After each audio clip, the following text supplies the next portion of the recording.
খারাপ ছাত্র ছিলাম বলে হেডমাস্টার স্কুল থেকে বের করে দিয়েছিল। গতকাল সে হেডমাস্টারকে আমার কাছেই আসতে হলো। হা হা হা। তিনি আমার দিকে তাকিয়ে লজ্জিত ছিলেন।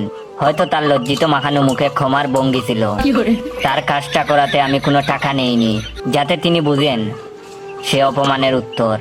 অবশ্য সেদিন বের করে না দিলে আজ এই অবধি আসতে পারতাম না। আজ এমন এক পর্যায়ে আছি আমি, সবাইকে আমার কাছে কোনো না কোনো ভাবে আসতে হয়। সবাই তাদের স্বীয় কাজের মাধ্যমে আমাকে টাকাও দিয়ে যায়। সেদিন এক পুলিশ এসেছিল, তাকেও টাকা ছাড়া ছাড়িনি। প্রথমত টাকা দিতে চায়নি, পরে আমি চেয়ার থেকে উঠে জোর করে টাকা আদায় করেছি। এখন আমার সে অধিকার হয়েছে। এখন শিখেছি কিভাবে টাকা আদায় করতে হয়। বড় বড় অফিসাররাও আজ আমার ছায়া তোলে, ভাবতেই ভালো লাগে। অথচ যখন টাকার অভাবে এসএসসি পরীক্ষায় হাত পেতেছি এসব নামকরা বড় লোকদের কাছে, কেউ সেদিন সে খালি হাতকে বরিয়ে দেয়নি, ফিরে তাকায়নি অবধি।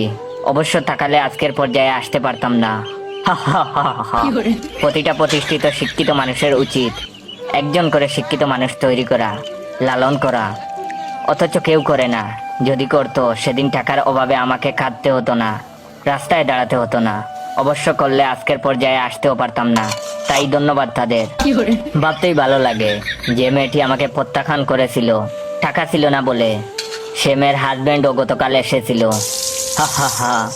অন্যরকম ভালো লেগেছিল আমার কাছে। লজ্জায় সে বাইরে ছিল, আমার অফিসেও ঢুকতে পারেনি।